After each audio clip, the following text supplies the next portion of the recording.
it's to me this movie feels like the Divergent meets Twilight. It feels like one of those teeny bopper like kiddie movies, like the first Hunger Games. It feels like, or the Divergent series. It feels like that, which I don't know if the book is like that, because Stephen King usually makes dark stuff. So I don't know if this movie is anything like how this movie portrays it. I don't. It wasn't terrible. It wasn't terrible. It was just a generic, futuristic fantasy Western sci-fi movie. It had a lot of elements in there that I feel like they didn't jumble very well. They didn't juggle it very well. Yeah, I just didn't care. I'll give The Dark Tower a C, a solid C. They have these interesting, cool ideas that they present, but I wanted to understand how it all worked, and they explained it on a level of just like, okay, here's what this is, and here's why it's here. Now move on, and that's all you need to know. And it's just like I wanted to know more than that. I wanted to get to understand this world that they built, this universe, and it's just so frustrating because it's just like they don't really fully explain it of how it all works.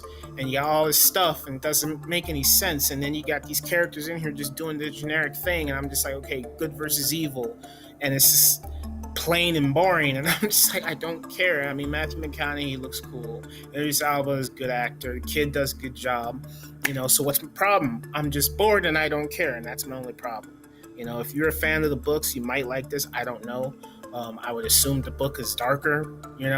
I think this is a movie that's, like I said, like some Twilight, Divergent, Hunger Games, first one type stuff, and I'm not interested at all.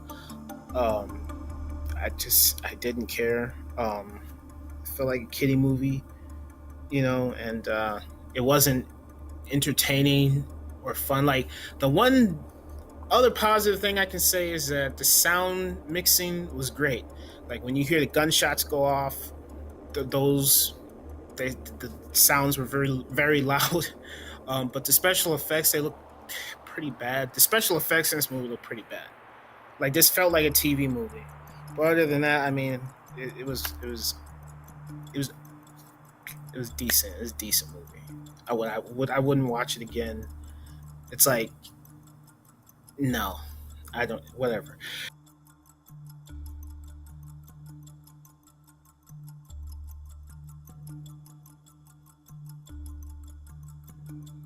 Good time.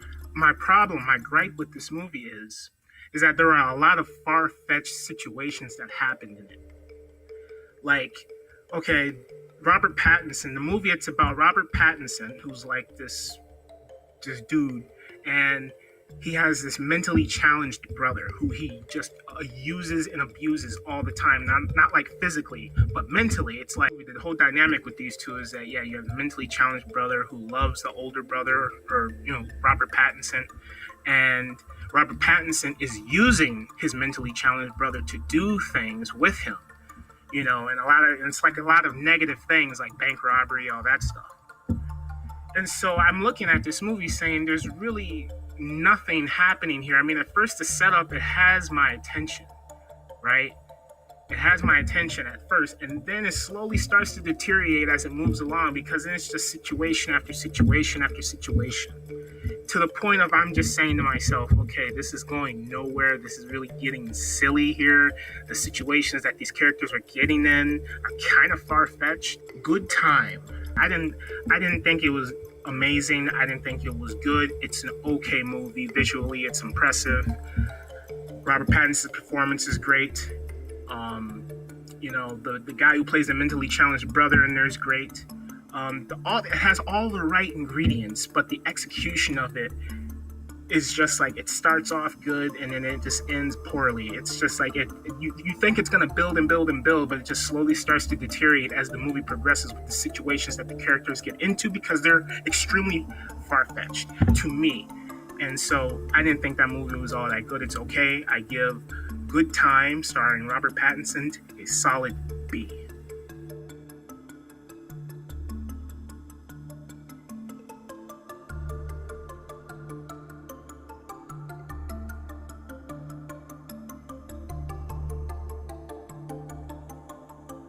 Terminator 2, big blockbuster movie.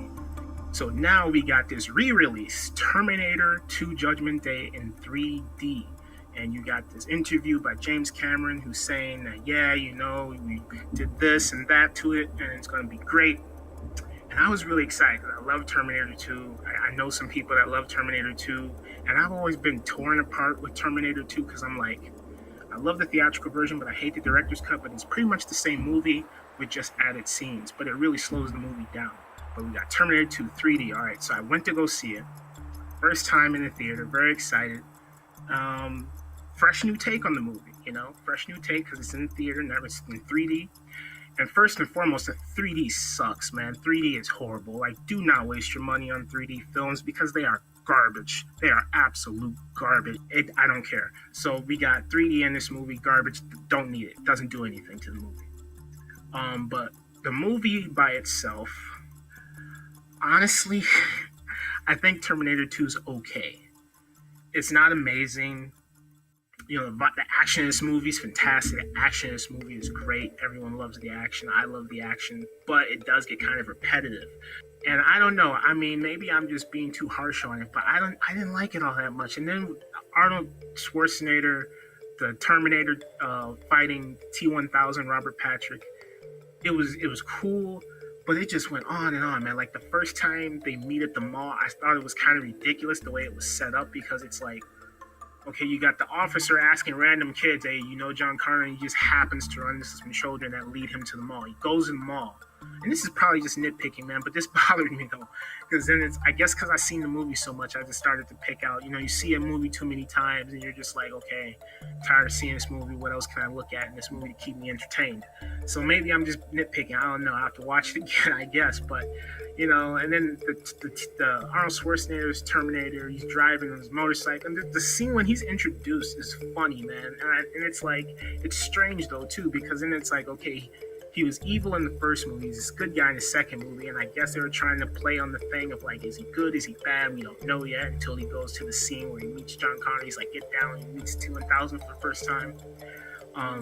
But yeah, opening scene where we see Terminator arrive, goes to the bar, steals man's clothes.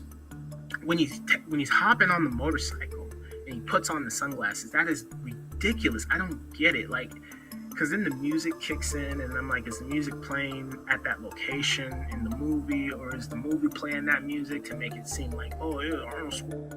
This movie has a bunch of different mixtures to it. It's like, it's supposed to be silly, because then they play that stupid music when Arnold Schwarzenegger gets his outfit for the first time. It threw me out of the movie a little bit.